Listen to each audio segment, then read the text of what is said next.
ओम शांति। ओम शांति। हमारा चेहरा कैसा होना चाहिए? खुशनुमा चेहरा। आपको याद होगा लगभग 1 साल पहले मुरली आई थी, उसमें लास्ट में 2 प्रश्न थे। तो उसमें पहला प्रश्न था कि ज्ञान है या नहीं, या ज्ञान स्वरूप है या नहीं, उसकी निशानी क्या होगी। और सेकंड क्वेश्चन था योग हमारा सही है या नहीं, उसकी निशानी क्या होगी। तो पहला जो ज्ञान स्वरूप था उसमें था कि आप कितना भी ज्ञान सुनो सुनाओ, लेकिन अगर आप खुश नहीं हैं तो ज्ञान समझा नहीं है। ऐसे ही योग हम कितने भी घंटे करें, हम 10 घंटे बैठ के कर रहे हैं, 2 घंटे बैठ के कर रहे हैं, करने में कोई प्रॉब्लम नहीं है, लेकिन खुश हैं या नहीं। अगर खुश नहीं है दैट मीन्स वो योग लगा नहीं, योग की विधि सही नहीं थी। तो खुश रहना, खुशनुमा चेहरा, और खासकर आज की दुनिया में सबसे बड़ी सेवा का साधन क्या है? खुशनुमा चेहरा। अगर आपका चेहरा खुशनुमा है, और खुशनुमा मतलब ये नहीं कि जब कोई परिस्थिति नहीं है तब तो आप खुश हैं, कोई आ गई परिस्थिति तो हिल गए, खुशी गायब हो गए, वो नहीं। जब कोई परिस्थिति आई तब भी आप हिले नहीं, उसका प्रभाव सबसे अधिक पड़ता है आज। एक बहन ज्ञान में आए और युगल थे, वो यंग हैं, ज्ञान में आए और उनका फ़ोन आया कि मैं चाहती हूँ मेरे जो युगल हैं वो भी सेंटर पे आए, ज्ञान सुने, लेकिन वो तो सुनते ही नहीं है कुछ, क्या करूँ मैं। तो मैंने उनको बोला आप 1 महीना एक्सपेरिमेंट करिए। 1 मंथ आपको ये सोचना ही नहीं है कि वो आए या ना आए, सिर्फ सोचना है कि वो बाबा का बच्चा है, और 1 महीना सिर्फ आपको अपनी स्थिति पे ध्यान रखना है।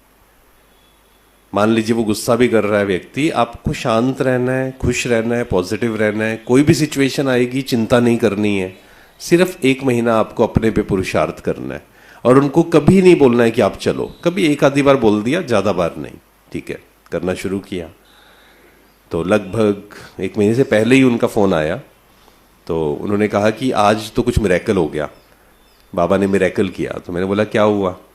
तो उन्होंने कहा कि आज मेरे युगल आए ऑफिस से और उन्होंने मेरे को आते ही कहा, कहती तुम कहाँ जाती हो, इतना खुश रहती हो, मेरे को भी लेके चलो वहाँ पे। तालियां बजाइए उनके लिए। लेकिन कैसे काम हुआ? बार बार कहने से भी सामने वाला कई बार डिस्टर्ब हो जाता है। जब हम बार बार किसी को कहते हैं ना चलो चलो चलो, तो भी सामने वाला डिस्टर्ब हो जाता है बहुत बार। नहीं, हमें अपने को चेंज करना है, अपने संस्कारों को, अपने बोलने के ढंग को। जब हमारा बोलने का ढंग, बिहेव करने का ढंग, पहले हम इरिटेट होते थे, अब इरिटेट होना बंद हो गए, तब सामने वाले के अंदर वो आएगा कि हाँ मेरे को ऐसे स्थान पर चलना। और कभी कभी उसका उल्टा भी हो जाता है। जैसे हम एक जगह गए हिमाचल में, तो वहाँ एक भाई थे, तो बहुत अच्छी सेवा करते थे, योग भी करते थे। मतलब एक प्रोग्राम जो अरेंज किया, सारा उन्होंने अरेंज किया, धन की सेवा भी की, तन की सेवा भी की, प्लस वीआईपीज को बुलाना, बहुत अच्छे संपर्क थे उनके, सब कुछ उन्होंने अरेंज किया। मुरली नहीं सुनते थे वो। तो दीदी जो थे उन्होंने कहा कि आप इनसे पूछना, मैं तो पूछ पूछ के थक गई हूँ, आप पूछना। मैंने कहा ठीक है। तो मैंने उनसे पूछा, मैंने कहा भैया आप मुरली क्यों नहीं सुनते? तो उन्होंने कहा टाइम नहीं मिलता मेरे को। तो मुझे समझ तो आ गया था। मैंने कहा कोई बात नहीं, जब आपका मन करे तब बता देना, ठीक है।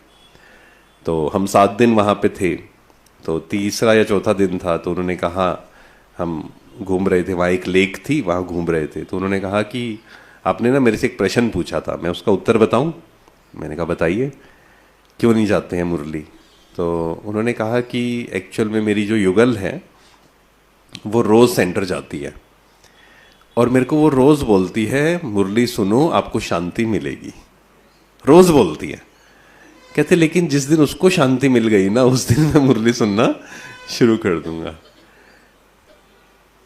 तो हमें जो बोल रहे हैं हमें उसको जीवन में लेकर आना है, तभी बोलना है। क्योंकि जीवन में जब तक नहीं है, आपने सुनी होगी गांधी जी की कहानी, वो गुड़ वाली कहानी है ना, वो बच्चे को लेकर आती है कि गुड़ मना करो, वो कहता है कि 1 महीने के बाद आना, तो वापस आते तो कहते बेटा गुड़ मत खाना, तो वो माता जी सोचती यही लाइन तो आप पहले बोल सकते थे। तो उन्होंने कहा पहले मेरे को भी गुड़ खाने की बहुत आदत थी। तो हमें ये जीवन में नियम बनाना है, पहले अपने जीवन को परिवर्तन करना है, पहले शांति फील करनी है, तभी हमें अधिकार है दूसरों को समझाने का। अगर मैं कुछ नहीं कर रहा हूं एक्चुअल में, तो मुझे अधिकार नहीं है दूसरों को वो कहने का। अगर मैं चिंता कर रहा हूं और मैं कहूं चिंता मत करो चिंता मत करो, काम ही नहीं करेगा वो, एनर्जी वेस्ट जाएगी बस हमारी। तो इसलिए संस्कारों का परिवर्तन, और ये बार बार ध्यान खिंचवाना है अपने आप पर। चेहरा कैसा होना चाहिए?